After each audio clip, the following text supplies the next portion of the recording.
Alright guys, welcome to what I like to call Journey to Underpowered. Now, you'll be thinking, what is this? Well, for the past couple of years, I've been avidly playing Hearthstone. And a bit about myself, I love Blizzard games. I think when I want to grow up, I want to become a Blizzard developer, specifically for Hearthstone because I love card games and I love the stuff that Blizzard puts out. So it's my dream. And to that end, I made my own custom Hearthstone expansion called Journey to Underpowered. It's also dinosaur themed, and I'd like to share all of my cards with you and talk about the set breakdown, like how the pro Hearthstone players do when the new set comes out. So without further ado, I want to go through all the cards, and I'm going to start with the neutral cards that every class can use. Alright, so one of the cool things about this set is that there's neutral spell, and this card, Abandon It in Ungoro, I think it's a really cool card because it shows a lot of fun. It shows you the diversity of the entire card set, so it's a lot of fun to play for those silly, just messing around decks. Next one. We're going to start with some of the staples. Here's Dinosaur Savant. And this one's pretty good because he helps you to fill your deck with beasts. So it's really good for beast-themed decks. So you want to put this card when you're starting up, 2 mana cost, pretty low, and he's pretty good at it because you can get something really good. And here's another card, Anxiety Saurus. So it's supposed to say beast at the bottom. I just forgot. It's a typo. Please be nice. So it's 1 mana, 1/1, pretty cheap, but the power is its strength in numbers. So you can get the other Anxiety Saurus, but so does your opponent if they have them in their deck. So it's kind of double-edged sword, but it's pretty good. I think if you just want those raw numbers on your board, or raw beasts on your board for whatever reason, this is definitely something you'd consider in your deck. Next one's just a staple, I think, all-around solid card, Dino Fashionista. And this is a step up actually from River Crocolisk, because it's got just a 3/3. So it's definitely, I think, with the current meta, we need this kind of power creep, because no one ever uses River Crocolisk. So I think this is a really good card.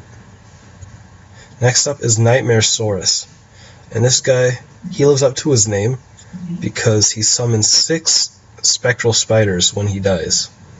So yeah, it's pretty spooky, especially if you don't like spiders or dinosaurs. Next up is Gubba. Gubba, he came into my head. He's a friendly guy. He's kind of like, I thought to myself, who could I make the Boulder Fist Ogre of this expansion, Journey to Underpowered? And the answer was Gubba, right? I think he could be one of the staple cards, like one of the standout ones from this expansion. And I think, sorry I was being interrupted, people are looking at me funny. They don't know what I'm doing right now, but I'm showing you guys my dreams and aspirations. Gubba. That sums it up. Gubba is my dream and aspiration. Here's Tarman the 4th. Original name, Do Not Steal. And what this guy does, I want to make him thematic, how the tar pits gobble up the dinos. He gobbles up the beasts as well. And it's kind of like Void Terror, where you got your use out of your beasts already, or your minion cards. So you come, you chop them up, and you reap those bonuses, right? You restore health and you deal damage. It's pretty good. Pretty good. Especially with something like Anxiety Saurus. Okay, here's another legendary from this expansion. I call him Scaly Pete. And, you know, the first turn he gets going, he's a bit weak, because you have to wait for him to survive a turn to really get the kick out of him. because when you think about it, a reason I gave him 1 health is because if you put it on turn 2, your enemy's going to have to try to take him out, and that means using a spell or sacrificing a monster, because by their second turn or third turn, not much is going to have 4 health or higher. When he really shines, when you can keep him on the field for at least 1 turn, then you can use your hero power and he can go off and knock something out. So I think Scaly Pete's pretty cool for that. So Militant Dinomobile, just a 2/2 beast, and you're wondering why it's just lower stats than the Dino Fashionista. Well, this plays into a certain Paladin archetype I have, and we'll tell you more about that later, because things can get pretty cool and nuanced and subtle, and I think that's the great part about this whole expansion. Things are really, there's subtlety to it, but there's also, I think, playstyles and cards tailored to every type of player. So I think I really hit the nail on the head when players ask for a game that's just simply more fun. I think I can offer that.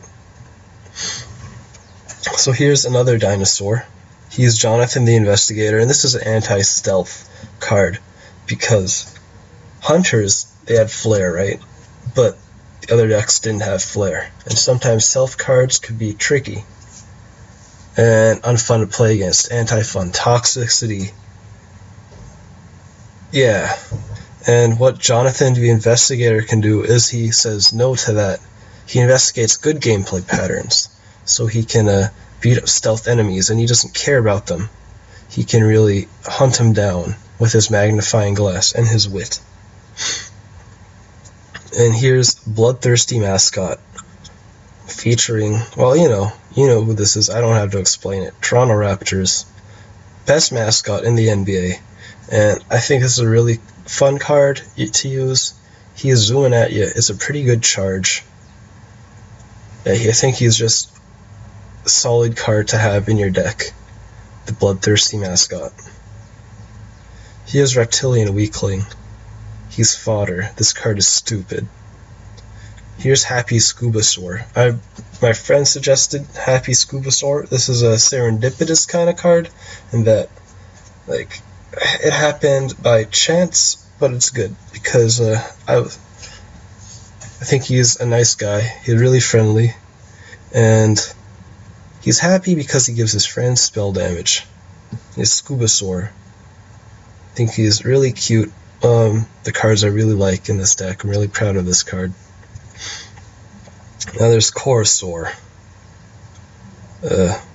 So this is, I want to make a bit of things for everything. I noticed pirate decks, they could use a buff or two. So I decided to toss in a couple of pirate cards. This is one of them, and he's just a good draw engine and a good piece of meat, some stats for your deck. Another one, Garfield Whitaker, another pirate, and he buffs people up. And the reason I gave him 1/1 is because his Battlecry and Death Rattle are giving their pirates 1/1. So he's a rabble rouser. That's what he is. He doesn't mind getting dirty, and you're always glad that he's on the field, no matter for how short. And here's a legendary pirate, Humphrey Coin Fingers. And this is the other draw engine, but he's legendary because it's really strong. And if you this is a tide turner right here. Really picks up the tempo, really speeds it up for you. And I think smart P players will be able to really press this card's advantage by controlling the board and making sure you have enough pirates to use that draw power effectively. Another legendary, this one's a fun one, Grocery Store Dinosaur, and it's kind of silly because the first part is he fills your hand with bananas when he comes out on the field, so you can play him and then buff him if you want, or other cards. The Death Rattle is he fills your opponent's hand with bananas, and I think that's pretty good because you get to fill their hand with garbage. And who doesn't love doing that? And here's, I think, Yeah, I believe, yes. This is our last neutral card, Ravenous Mascot. And it's kind of like Rampaging Kodo, where you can blow something up.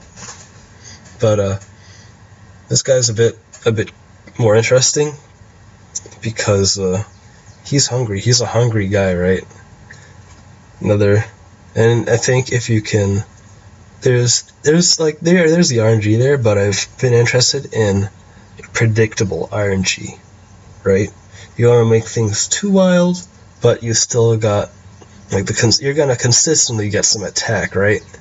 But who's it gonna be, right? Who's it gonna be? 2 or less health. You want to align things up, try to level the odds for something really good to happen in your favor. And that's what happens with this card. It rewards that proactive play. So don't mind the black screen. I'm just gonna click on my Druid cards. So here's the Druid cards, starting out with Savage Dino Dog. Ignore the fact that it looks like a neutral card. I just forgot to put the Druid card border on it. And this one really helps with the armor deck. I'm trying to... This one for those who like their bite and their claw, right? And their hero power. This is for them. And he comes out swinging, he comes out fast, and I think it really attests to the fact that he has the name Savage. Second card is Meganera Fossil. They're basically big guns, really big boy dragonflies that existed long ago. And it basically gives your beasts Wind Fury for beast-centric decks, and you know, this could really, like under optimal conditions, this can win you games, because Druid is all about those big boy cards with large stats. We've got Druid of the Scale here, and this ties into Gubba, our friendly rotund dinosaur, because he can transform into Gubba if you have him. So it's definitely, you run 2 copies of Gubba, you run 2 copies of Druid of the Scale. You can drop Gubba and this card on the same turn, 10 mana, and boom, you've got 2 Gubbas on the field, right? Next turn you can drop another Gubba, another Druid of the Scale. That's a lot of Gubba. Here's Dinosaur Jr., and when they die, they make a bug. Here's Pterodactyl. I thought my friend... Wait, no, he didn't suggest this, but I was talking to him while I was thinking of this. It came to my head. I think it's pretty clever. And falls in line with the Druid. I thought it'd be cool if you got to choose how you want to power up your dinosaur. This one in particular, because it's 2 things. So I thought you could have 2 things when you're thinking of this Pterodactyl. Another Druid spell, Amber Necklace. Thinking, right, Mana Crystal for your beasts that die less turns. For it rewards you for being aggressive with your beasts and your cards early on with your minions. Really rewards for the past 4 turns. So you put this on turn 5, you have 4 turns where you're really setting things up, and if a lot of your beasts die in turn 4, you can whip this card out turn 5 and then zoom. Just swinging it back. It's a real table turner. Here's one of the legendary Druid cards, Friendly 40-Foot Fern. And this guy, he's there to buff people. He's there to help out. He's a really friendly Fern. Really wanted to emphasize the friendliness of it, because a lot of Druid cards, like the trees especially, they're strong, so I gave him a lot of health, but he's friendly. He doesn't want to beat anyone up. So only has 1 attack. But he is always there to be there in times of need, and that's why he gives people +1 health at the end of each turn. Really healthy. And this is another Druid card, Crazy Claws. And don't mind the typo. It should read, your hero power becomes this turn summoning a beast, gives your hero attack equal to its attack. And it's basically, if you got 7 mana or more, you drop this card. Or maybe even more than that. Maybe 6 if you have a 1-cost card with some good attack. Just slip it in, right? Some good damage. You can get some good damage off with this card. Definitely. I think it's one of those cards where it's a niche. You might not see it in all decks, but when it does, it's going to ruin the meta, and Blizzard will have to throw it into the wild. It's fairly fitting, because these are crazy claws. So let's go on to Hunter. So we're starting out with Hunter cards. We've got the Unhinged Man. And this guy, he's really out for dinosaur blood. He's an unhinged man with nothing left to lose. And I think this card really speaks to me emotionally, because there's a bit of that in all of us, especially me. And he's really unhinged because he doesn't care about the odds of him surviving. He's just flying right in, especially against other beasts. He's really unhinged. Don't cross his path. Another card, Traps. This is a secret card. And this is about enemy minions. It's really trapping enemies. It's all about damned if you do, damned if you don't when you're playing against Hunter traps, Hunter secrets. And it really hurts him, right? If it was going to get trapped by the sand, punches him. But a bit different than freezing or the burning trap, but I think it's still pretty good, especially since you can chop up minions. You can chop them up real hard early on. Here's another one, Expired Dino Milk. Deal 5 damage to all characters except beasts. Other characters just don't have the intestinal fortitude to deal with Expired Dino Milk. It does hurt you and the enemy, but you know, you're Hunter, right? You're just trying to whittle down their health bit by bit. Here's Righteous Dino Slayer, and it's a special handcrafted weapon that excels against beasts. So I definitely did anticipate the amount of people that would be running beasts in this format, and I made this card accordingly. If you're trying to run a more traditional deck, or if you're just running a beast deck as well.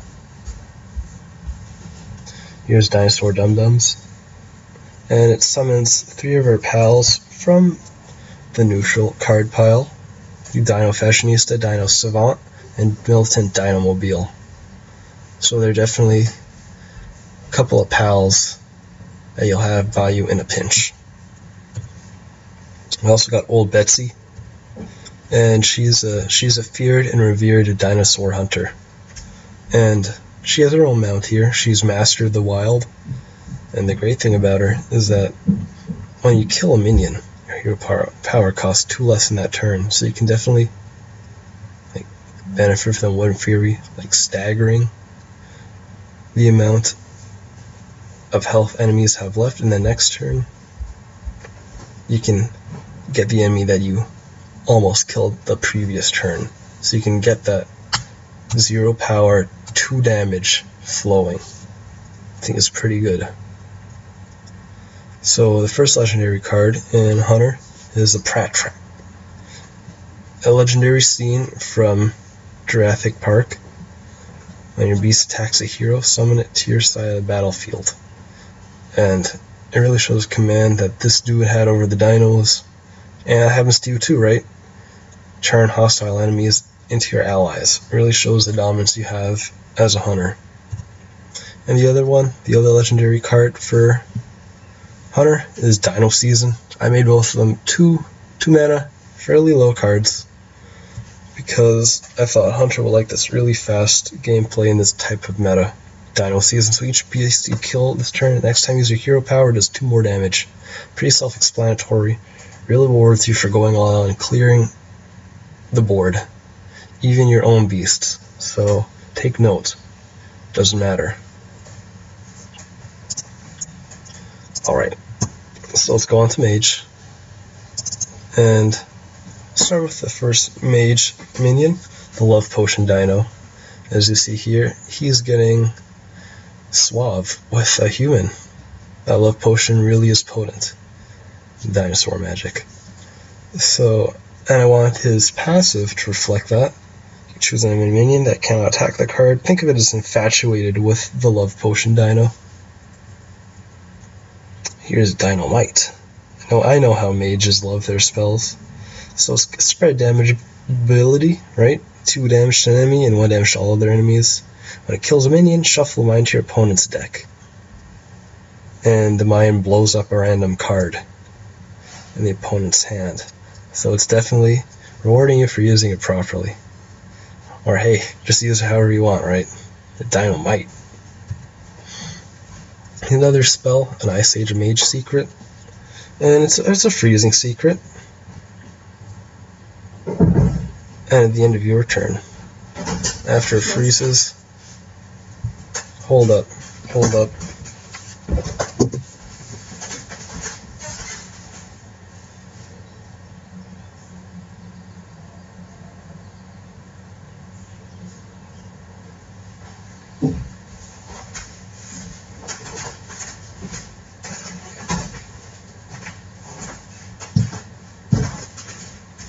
Okay guys, we're back. I keep on getting called. Apparently they don't care about my application to Blizzard. This is basically my resume, my life's work. Where were we? The Ice Age, yes. It's a secret card, freezes the enemy, and at the end of your next turn, right, freeze adjacent enemy. So it's definitely, the pressure's on, right? The enemy really has to do something smart with those adjacent minions. It really helps you thin out that board and establish control to set up bigger plays as a mage. Next card is Dino Dysphoria, and this is really like on the line. Heavy Mage Beast deck. Mage Beast. This is a Mage Beast card through and through, and it really makes you rewarding for having all those beasts in your deck. 1/1 to all of them. This is an all or nothing card. Here's another spell, a cold one with the boys. And it just freezes out. It's kind of like Blizzard, but since it doesn't do 2 damage to those enemies, I decided to make it 1 mana less, but you draw a card. So if you want that freeze, there it is. This is the card you want in your deck. Here's Broken Ass Time Machine, and I thought this would be one of the fun cards, right? Summon a random minion for each player from the wild format. So you're really getting something that you probably didn't want. And I think this is a funny card. It's like it could really zorp up the battle, if you know what I'm saying. Broken Ass Time Machine. And one of the cards, one of the legendary mage cards, is the Dinosaur Ring. Like movie Ring, but for dinosaurs. It's a cursed movie, don't watch it. Because it makes you discard your hand, and you gain 7 mana crystals, but in 7 turns, you lose the game. You'll die in 7 turns. So definitely the pressure's on. It's that ultimate power, it's that forbidden stuff. You know what it is. You don't really want to mess with it, unless you do. Unless you know what you're doing, then you go for it. And here's another mage legendary. I call him the hungriest mage. And whenever a player casts a spell, you gain health equal to each mana spent. So he's hungry, and he can get a big HP pool. He can get really large. You can do a lot with this card, especially late game. I think he can get very strong, like this card. And then if he survives, you launch a Pyroblast the next turn. Like you're in business. You know what it is. So we're gonna look at the Paladin cards now. We've got the Paladin card Secret. Panic. It's a secret. An enemy minion attacks a friendly minion. Shuffle into your deck and summon a random minion from your deck. So definitely that guy's panicking. He's tagging out, getting his friend to fight for him. And I think it's Paladin cards. A lot of secrets deal with mitigating being attacked, lessening the effect, and this is one of those ways. This really is one of those ways. So definitely something you can have. Keep your opponent on your toes and wary of their actions they're going to take. Here's another Paladin card. Dauntless Dino Defender. Taunt and Defiant Shield. Really solid defender that you want to put in your deck. Especially trying to guard your HP or try to direct the focus off of the more vital pieces of your strategy. Here's another card, Call for Backup, and this allows you to summon a militant Dinomobile, And this turn your hero power will cost 2 less, and we're about to see why that is. And here's a paladin weapon. I thought I could make some cool weapons. And whenever your hero attacks a beast, you can summon it at the end of your turn. And it depends on the beast you want summoned, right? Is it worth taking their attack damage as your life points in order to get that dino, that beast? Let's see, maybe it's worth it, maybe it isn't, that's for you to decide. But you've got 5 attempts, so it's pretty good. You can pull some cool stuff off with this card. Definitely can get out of hand or wonky. And here's another weapon, Militant Dino Gun. If your hero takes damage after it attacks, redirect the damage to a Militant Dinomobile. So definitely rewards you for having those Militant Dinomobiles out on the field, out in play. And here's another paladin card, Kangaroo Eating Quart. And this is a big boy you want in your deck. If you don't mind running things over, don't mind buffing this monster, this minion, to keep it alive, keep it ramming through the enemy's defenses, because when it kills a minion, it deals damage equal to that minion's cost. So you can definitely get some mileage out of this, even if it's an attacking face, because it's going to hurt anyway. Here's one of the paladin legendaries, the Searing Egg. And as you can see, for each Militant Dinomobile summoned this game, gain 3/3. So this thing can get strong. So as you might have noticed, Paladin's a lot about those Militant Dinomobiles. And that's definitely something you want to take into account, all those Militant Dinomobiles. You really want to see how much you can pump out over the course of the game with things like, say, with the Dinomancer and all those other cards that can get you those Militant Dinomobiles, Call for Backup, all those stuff. Finally, last card is Law and Order and Dinosaurs. And whenever you summon a Silverhand Recruit, you can transform it into a Militant Dinomobile. So you're really hoping to get this card early, mulligan for it, right? You want this early. Turns your Silverhand Recruits from 1/1s into 2/2s, and it synergizes a lot with the other Paladin cards from this format. So you really want to get this up and running quickly. It can win you the game. If you don't mind, let me just close the window to this room, because I hear people doing things outside. I don't want them to interrupt, because this is really important.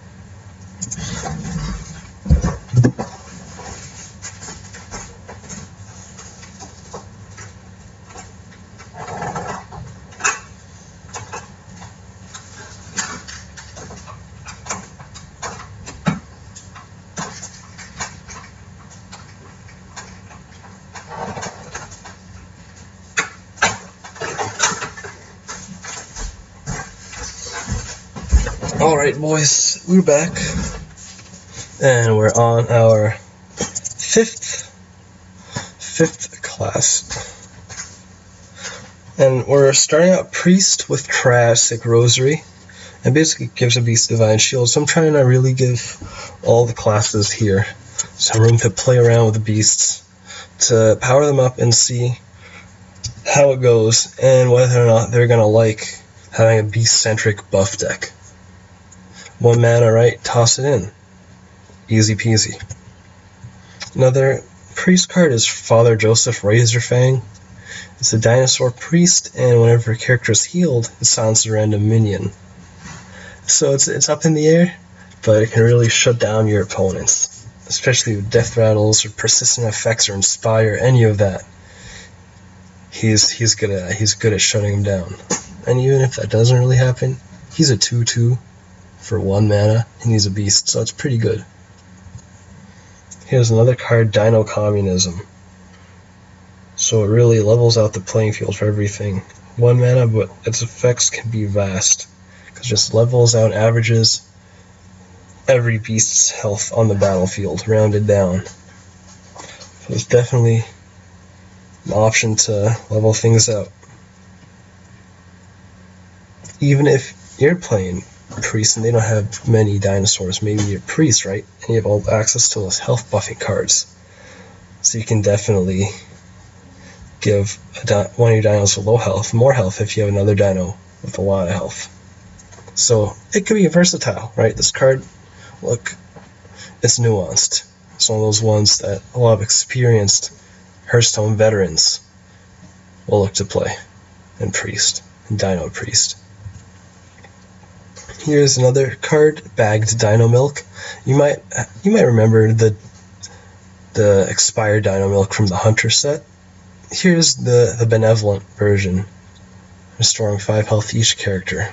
Bagged Dino Milk. It can come in handy. Double-edged sword, double-edged milk, double-bagged milk, double-edged bag, whatever you like to call it. But, you know, it's Dino Milk. Nutritious, delicious, that's why it heals 5 health. Here's the shadow word, dance. So, this one's funny. Imagine them waltzing around the battlefield and going back to a different place. Swapping control of all mains with 5 or more attack. This is for setting up those plays or fending off an attack. Your opponents trying to turn the tide of battle. I think it's a pretty neat card, and it really falls in line with the whole premise of the shadow word line of being able to manipulate the battlefield based on what's currently going on. So they're situational, but they're strong. This is one of my favorite cards from this whole set. That's not holy water. And what it does here is, next time you use your hero power minion, so next time you heal a minion, it costs 2 less for the minion, right? And it gives a death rattle, deal 7 damage to a random enemy. So it's definitely, so I think it was like 5 damage, or 5 mana rather. You're spending 5 mana for a free heal and the death rattle. So I think it's pretty good. It's pretty wonky, because that's not holy water, let me tell you. Spike can tell you. So here's one of the priest legendaries, Raptor Jesus. And after he dies, he'll resurrect after 3 turns. And because of his divine powers, he can't be targeted by spells or hero powers. Definitely a strong, stable card. I see this being a priest-defining deck in this meta. I don't mind that, because he has clear strengths. Clear strengths. And here's the other priest legendary, Corrupted Dino Priest. 6 mana, 6 attack, 6 health. And restores minions to full health each time you use your hero power. So it's definitely, he's evil and he's benefiting off of that heal. So you don't even have to heal him, you can heal yourself, heal minions around you. Right? There's like, you can heal an enemy after he kills another enemy. Lots of things we can do here. Lots of things we can do with Corrupted Dino Priest. Okay, so we're on Rogue. 4th last section of this. We'll start with Scalebeard the Celibate. Talking again about pirate cards you might want. This is one for the rogues, because I know rogues have the pirates, right? So it's definitely something you might want. Pirates, the rogues. Pretty cool. I think he's good because he's really situational, but he's also a pirate. Like 1-1 pirate, those on its own are good. But having that comboing to get that extra effect, it's good. And I think it balances out because the payoff is large when it does happen. But that's not only a when, it's an if. So definitely keep your eye on this guy, Scalebeard the Celibate.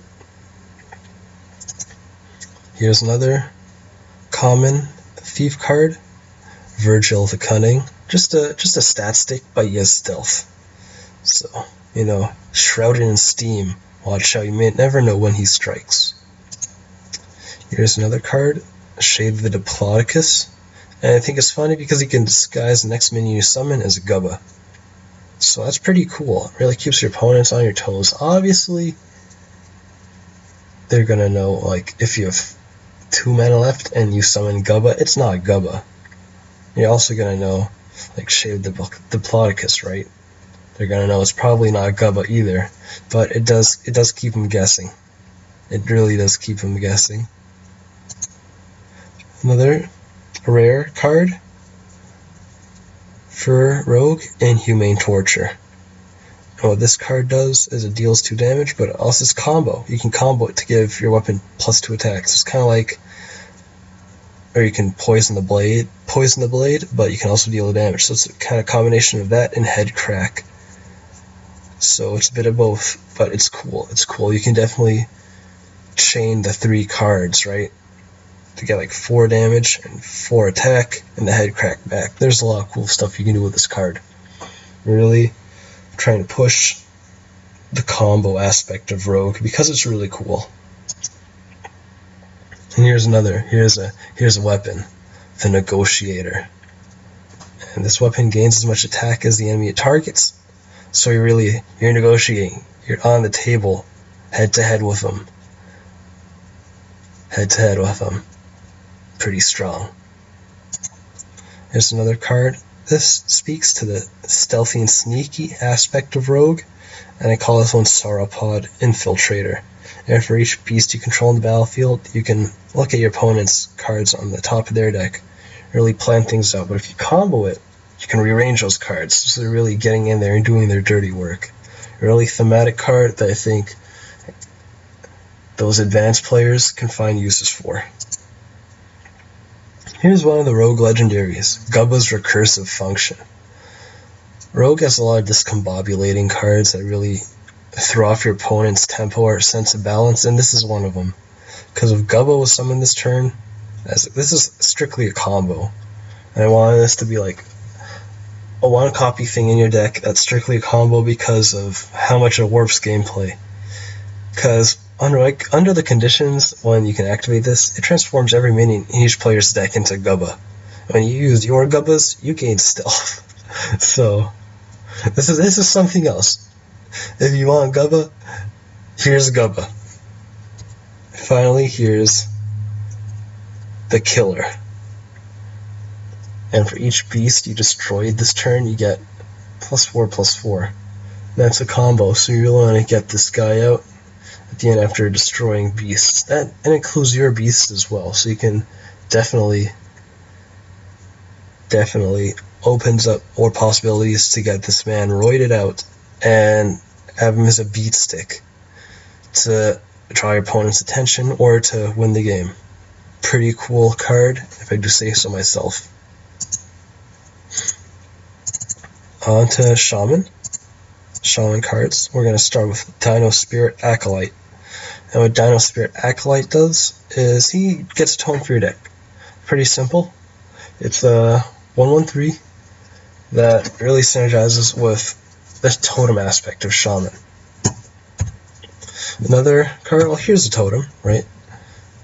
And he's great because he stays on the field for a while, 4 health, 2 mana. And he helps with your overloads, so you can definitely lessens the pain of using those cards because it locks 1 less mana crystal per overload card. So you can definitely get some good mileage out of him, especially if there are 2 on the field. Here's Turbo Volt Dino Droid. You get charge, but he has the overload for 2 because of his power, but you can combine it, of course, with Dinosaur Totem, right? There's only one overload for something this strong? Yes, please. Then there's Mysterious Amulet. Very antique and mysterious amulet. Looks kind of like a Dark Soul, something you'd see in Dark Souls. Menacing, foreboding, but untold power, because it gives a minion 1/1. If it's a beast, you get this back. So it's a gift that keeps on giving. It's pretty good. You can chain it, keep on chaining it a turn, and then whammo. It's a Mysterious Amulet. It's mysterious because you don't know how it got back there. Here's another card. Ultra Charged Dino Fist. So you're definitely getting the raw power there. But it comes at the cost of attacking the wrong enemy. Maybe. It's kind of like the Ogre. It's kind of like you put on the dinosaur on your fist, right? But you don't know who it's going to attack. It's just that raw and powerful. You don't have the means to control it. Here's another epic card for Shaman, the Fiery Toaster Sword. And this one gains 3 attack for each mana crystal you've overloaded this game and 3 health for each totem you summon this game. And he's an elemental. I think he can be really strong in those overloads. This is definitely a card you have to watch out for. I think this is going to be one of the meta-defining cards, along with the Desearing Egg for Paladin, or Law and Order and Dinosaur. Right up there is Fiery Toaster Sword. And there's also first Shaman Legendary, Dinosaur Eugenics. And what it does is thematic because it destroys all minions each player's hand and deck that have less attack than the most recent beast summoned. So definitely saying the standard for what you want out on the battlefield. Can really mess up the flow of some decks, especially if it's something like Murloc, right? This is gonna be a solid Murloc counter. But I mean, like, I guess at 10 mana, you don't really care if you're countering Murlocs like this or not, right? They already won. And here's arguably my favorite card that I made. This is like top 3 favorite cards of the whole set. Prehistoric IED. This one really blows up in their face. For each mana crystal is overloaded last turn, deal 3 damage. Overloads for 10. So the premise here is you want to. This is a game finisher, right? You want to win the game with this card. Save your overloads. Do whatever. And you just use this. And you're gonna see that cost 10 mana. I just realized that's bad. That's a bad cost. It should cost 0 mana because considering everything was overloaded last turn, you have no mana.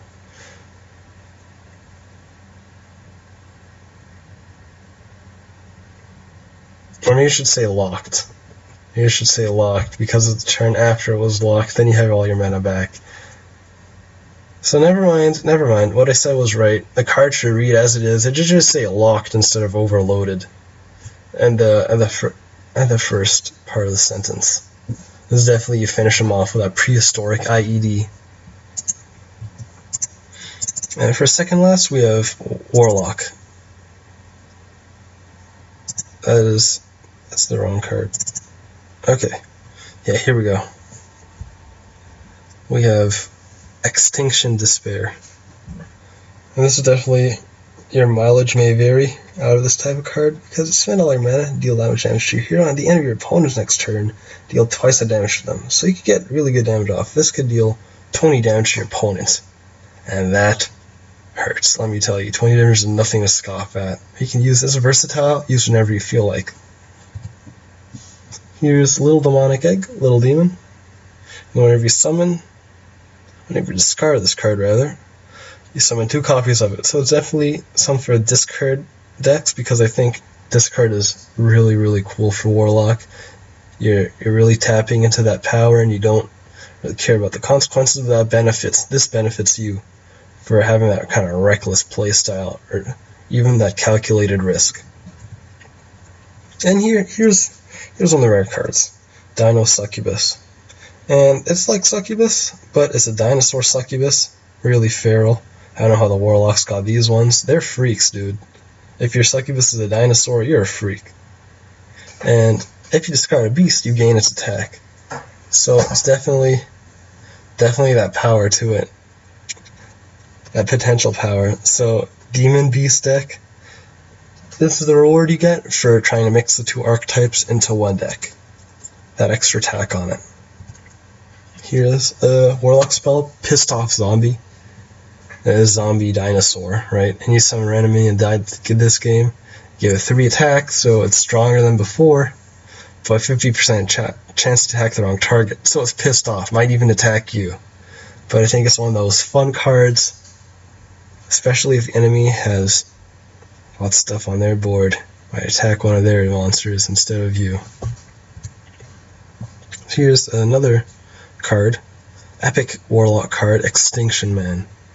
And this clears the field, destroying all beasts and gaining their attack and health. This was definitely a big boy. You can run 2 of these. Really strong guy. So you have to watch out for him. There's also Succubusaur. There's Dino Succubus, but here, like even more sultry is the Succubusaur. and she's strong because she discards a card from each player's hand. Your opponent as well. And each beast discarded, you gain +3/+3. So even if your opponent isn't running beast, you discarded one of their cards. And if you calculated the risk properly, you have a 5-mana card with 9 attack and 10 health. And that's solid on top of the discard for your opponent. So it's something really cool that I'd like. This is another one of my favorite cards from this expansion, Tar Huffer. Really highlights the dangers of smoking, because at the end of each turn it deals 2 damage to your hero. I really like this card. I would run it in my deck. I'd craft a golden Tar Huffer. And Mamma Mia, this is really, I wanted to put a card with sex appeal in there. And here, for those freaks, really falls in line with the thematic theme Warlocks have with the succubi there, right? But Lilith, here she is, really strong card, but she costs 3 less for each card you discard this game. So she's really, like, this is what the ideal female succubus looks like. You may not agree, but this is what peak performance, or whatever that meme is. This is it. But for succubi, because she really rewards you for discarding those cards. Like, discard 4 cards. If you discarded 4 cards, right? Boom, you throw her out. She costs 0 mana, 10/10. She's strong. She definitely rewards you for playing that discard deck. The highlight of that deck. Definitely put her in if you're running a discard deck. Sexy dinosaur. And without further ado, last but not least, Warrior. The Warrior cards. So we have Ray Deltoid, one of the first Warrior cards, Warrior Dinosaur, and you gain armor, gain attack equal to your armor. So he's really great, I think, at all stages of the game. I think it's balanced because early on, you can use him, 3 health, pretty good for a 1/1/3. That's good, that's solid. And he's a beast as well. So early on, let's say turn 2, right? You armor up, you get 2 armor, so he gets 2 extra attack. And then you got a 3/3 on your field. But later on, let's say you have like 10 plus armor, he gets a lot of health. He gets a lot of attack, but he still only has 3 health. So you have to keep this guy up on the battlefield if you really want to reap the reward for having a Ray Deltoid. Another card is Prison of the Damned. And this really is a prison. Locks people in, taunts them, imprisons your enemy, and it gains 1 armor. Certainly fortifies your defense while it's on the field. Really thematic card, Prison of the Damned. Also a beast. Another beast for Warrior is Tough Boy. And what Tough Boy does is, I think, is really solid because he can give you 4 armor. 2 off the bat, and when he dies, another 2 armor. So he's a really tough boy, lives up to his name, really beefs up your Warrior. Synergizes well with a lot of Warrior cards, even the aforementioned Ray Deltoid. Here's another Warrior card, Crusher the Shifty. And I put this card in, I made it like it is. I gave a card Stealth and Enrage, because I thought it would be pretty funny, and we haven't had, like, a card that stealths when it enrages. Of course, all of them have attack. There's a Worgen that gets Wind Fury, but this one gets stealth.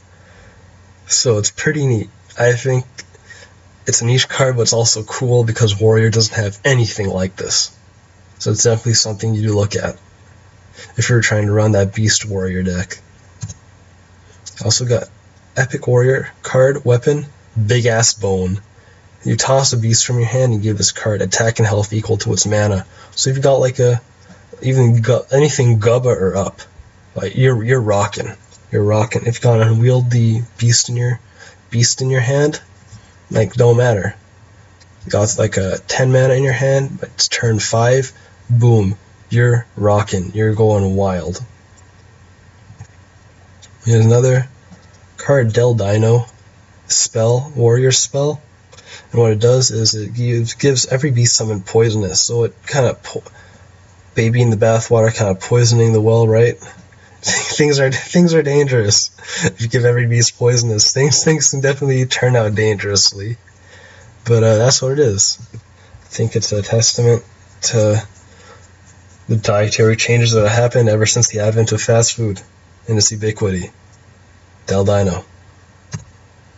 And here's one of the legendary cards for Warrior, 1,000-Mile Stare. You can see the dejected look in his eyes. This is what post-traumatic stress disorder looks like. Just, there's nothing left for this guy. And I tried to tie that theme into the card's effect, because you choose that minion that's been on the battlefield for so long and witnessed so much carnage, and he just doesn't care anymore. He just pummels through and gets done what needs to get done, because he gets 4 attack for every other minion that died while they lived. So it's definitely a card you want to put in your deck if you can keep a minion alive for long enough. If you want to torture them with that kind of psychological weight and that burden, put 1,000-Mile Stare in your deck. And lastly, last card, this expansion 90 card expansion, Panzersaurus. And this guy is straightforward, gains attack equal to your armor. And even if you don't have that much armor, you can drop a card like Big Ass Bone, discard this, and boom, you have 10-10 weapon. And you're in power. You're really doing something there. Really, really strong. And with that, I'd like to say thank you for taking the time to listen to my Hearthstone expansion journey to Underpowered, because it was really cool, really great. I put a lot of thought and effort. It was a labor of love. Please make sure to share this. You don't even have, you don't even have to like or subscribe. In fact, I implore you, if you disagree, if you think I did a poor job, dislike the video. Interact with me in the comments. It's all about personal growth, and it's not going to happen if I just get empty, vapid compliments, right? So it's definitely do share this. I like the coverage. I like the publicity, because it was a labor of love, some effort. But don't be ashamed. Don't be afraid or shy to criticize it, because that's how I'm going to grow as a content creator and as a Hearthstone card game designer. So this is me, Sphinx Galos, signing out, and I hope you enjoy your journey to Underpowered.